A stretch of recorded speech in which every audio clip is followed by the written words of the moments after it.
Apreciables hermanos, les doy la más cordial bienvenida a ambas audiencias. Los invito a que reflexionemos sobre la resurrección. La resurrección es una verdad fundamental de nuestra fe cristiana y del cristianismo. Cristo verdaderamente resucitó por el poder de Dios. No se trata de un fantasma ni de una mera fuerza de energía, como dice la nueva era, ni de un cuerpo revivido como el de Lázaro, que después tendrá que volver a morir. La presencia de Jesús resucitado no se trata de alucinaciones por parte de los apóstoles, ni que le hayan pagado a los creyentes para que proclamaran que Cristo había resucitado, tampoco. Cuando decimos Cristo vive, no estamos usando una manera elocuente de hablar, como piensan algunos, para decir que vive solo en nuestro recuerdo o en nuestras emociones o en nuestro corazón. No. La cruz, muerte y resurrección de Cristo son hechos históricos que sacudieron el mundo en su época y transformaron la historia de todos los siglos, porque de hecho el acontecimiento y el evento de Cristo parte o coloca un parteaguas en la historia, el año cero con su nacimiento, y de ahí contamos hasta su muerte, su vida pública, su muerte. Cristo vive para siempre con el mismo cuerpo con que murió, pero este ha sido transformado y glorificado, como nos dice la carta de San Pablo a los Corintios en el capítulo 15, versículo 20, y también en los versículos 35 al 40, de manera que goza de un nuevo orden de vida como jamás vivió un ser humano. Y todos participaremos de esta misma suerte a partir del evento pascual del bautismo. Ahora bien, la vida de Cristo la vivimos por la gracia. Los que son de Cristo participan ya de esta vida nueva que Cristo nos ha dado desde el bautismo. Esta vida activa en nosotros se llama gracia. Gracia santificante, es la amistad con Dios, es Dios habitando en nuestro corazón, en nuestro cuerpo. Somos casa de Dios, morada de Dios. Se puede perder por el pecado mortal, sí, pero se puede recuperar por el pecado, por el perdón, se puede recuperar por el perdón sacramental del sacramento de la confesión o reconciliación. Y la debemos aumentar viviendo fielmente nuestra vida. Y aquí es importante decir algo.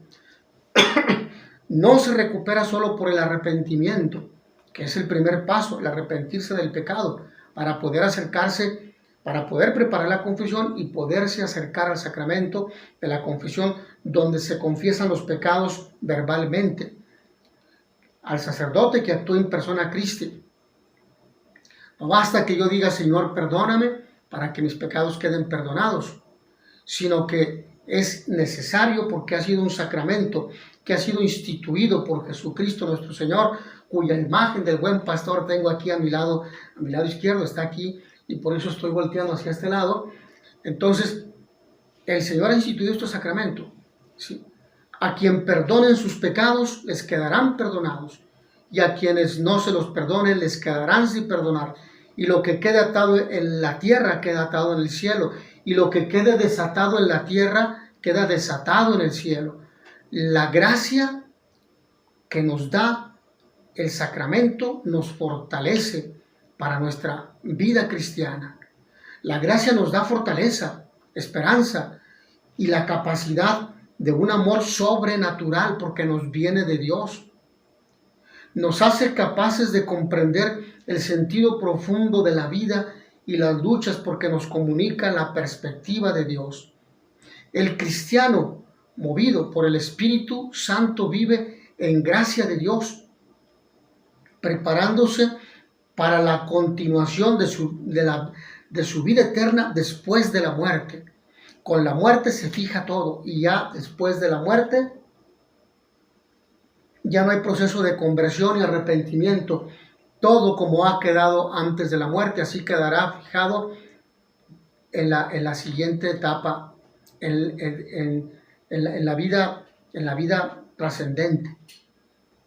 Entonces, una vez que muramos, ese es hasta hasta antes de morir nos podemos arrepentir en el último instante, pero después de que muramos ya no hay arrepentimiento, ya no hay perdón, ya no hay reconciliación. Por eso es importante que el cristiano viva continuamente unido a Cristo en la oración, en los sacramentos, particularmente la Eucaristía y la confesión, una vez que se han recibido los sacramentos de iniciación cristiana, y que se adhiera a vivir a Cristo si vive en pareja, en matrimonio, que esté casado por la iglesia. Esto es importante. La confesión frecuente cada mes, la comunión por lo menos cada 8 días en la misa dominical, si no puede ir todos los días, la oración diaria, el rosario, la lectura de la Sagrada Escritura. Entonces, estar unidos, porque la resurrección del Señor la vamos nosotros, que es un regalo que Él nos ha dado desde el bautismo, pero nos vamos preparando diariamente para el cielo. Por lo tanto, esta vida de Cristo, esta vida, y el cristiano movido por el Espíritu Santo, esta vida la vivieron los santos, los amigos de Cristo, los vencedores de las tentaciones en este mundo, que ayudados por la gracia salieron adelante. Todos debemos de imitarlos para ser santos, porque todos estamos llamados a la santidad, todos. Dios quiere que todos los hombres se salven y lleguen al conocimiento de la verdad. Nos dice la primera carta de San Pablo a los Timoteos en el capítulo 4, versículo 6. Sin la gracia, sin Dios, sin su llamado, sin su amor, sin su misericordia, los hombres caemos en un gran vacío, en una vida sin sentido, y la gente podría tener una gran cantidad de bienes materiales, de millones de dinero, pero sin Cristo, sin su gracia, sin su amor, sin su presencia en nuestra vida, no tiene sentido nuestra vida. No tiene sentido. La muerte, tanto espiritual como la física, es la consecuencia del pecado que entró en el mundo por la rebelión de nuestros primeros padres. Estamos sujetos a la muerte física, pero el aguijón del pecado ha sido reemplazado por la esperanza cierta en la resurrección. Jesucristo pagó el precio por nuestros pecados con su muerte en la cruz. Conquistó así a todos sus enemigos. El último enemigo en ser destruido al final del tiempo será la muerte. San Pablo nos lo dice en la primera carta a los Corintios, en el capítulo 15, versículo 26. Por eso, la muerte no es el final trágico, como tampoco nos encierra en un ciclo, como piensan los preponentes, los expositores de la reencarnación, que la reencarnación no existe, que es una solución, es un argumento, una invención del intelecto humano para explicar lo que existe después de la muerte, pero eso nunca se ha comprobado.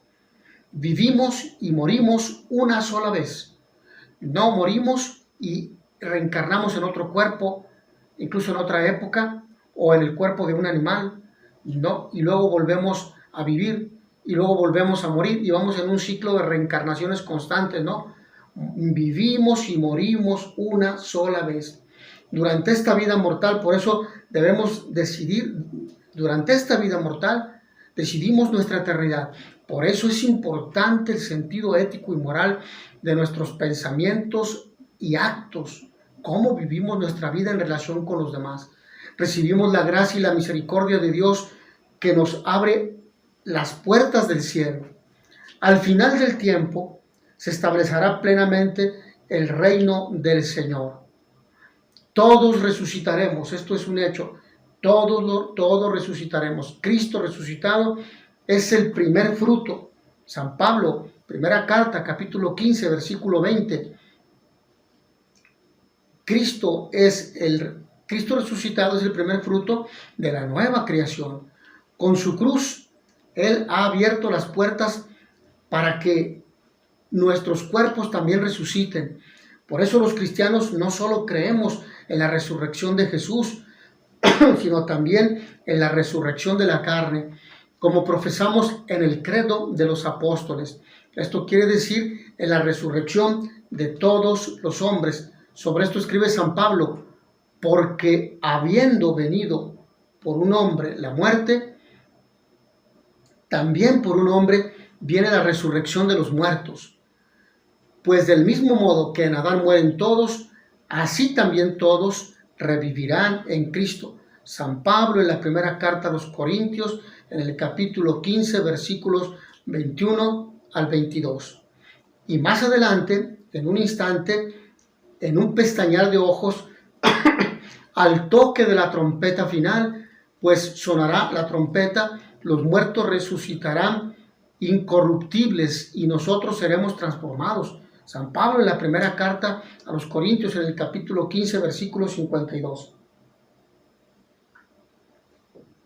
La resurrección es mucho más que la reencarnación. Es cierto que en algunas religiones narran sobre dioses que mueren y resucitan, pero ninguna habla de un cuerpo gloriosamente resucitado, ni del poder para compartir esta nueva vida con nosotros. Mis hermanos, ¿qué sentido tendría una vida que se empeña en vivir ética y moralmente conforme a la verdad, practicando la justicia, el bien, la unidad, la paz, si sabe que va a morir y va a volver a resucitar? Es decir, si no tiene el premio de la vida eterna. ¿Para qué esmerarse tanto? Al final vendría el cansancio y vendría el desánimo. Los judíos no esperaban un Mesías que muriera y resucitara. Algunos tenían la esperanza de resucitar, pero no son con cuerpos, o mejor dicho, pero no con cuerpos gloriosos, sino en una resurrección análoga, semejante a la de Lázaro.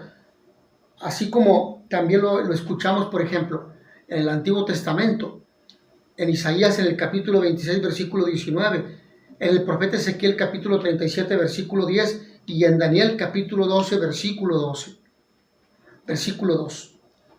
Algunas filosofías y religiones han creído en la reencarnación y en la inmortalidad del alma apartada del cuerpo. Podríamos mencionar, por ejemplo, a la filosofía griega, pero también habría que mencionar a la mayoría de las filosofías orientales, Mesopotamia, Egipto, etc. La filosofía griega, Platón, por ejemplo, habla en sus cartas, en la séptima carta, la importancia y el valor de vivir una vida ética, de conformar la polis, dado que el ser humano es un ser social por naturaleza.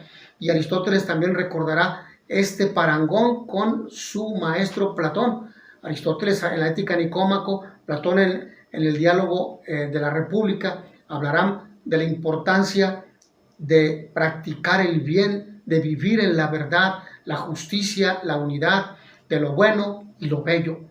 De esa manera, cuando el ser humano vive en forma virtuosa, practicando la virtud, la repetición de actos buenos, es decir, viviendo los valores, el ser humano se estará ganando una reencarnación en personas ilustres de una buena posición económica, lo cual deja en evidencia que el ser humano está orientado al bien, a la vida, a la verdad, y que cuando el ser humano ha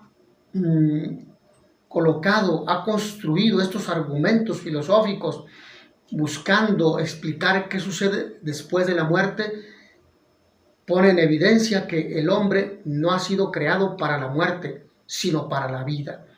Y el hombre, en torno a sus actos, determinará si la vida después de la muerte del cuerpo, la vida del alma, será en el cielo, en el infierno o en el purgatorio.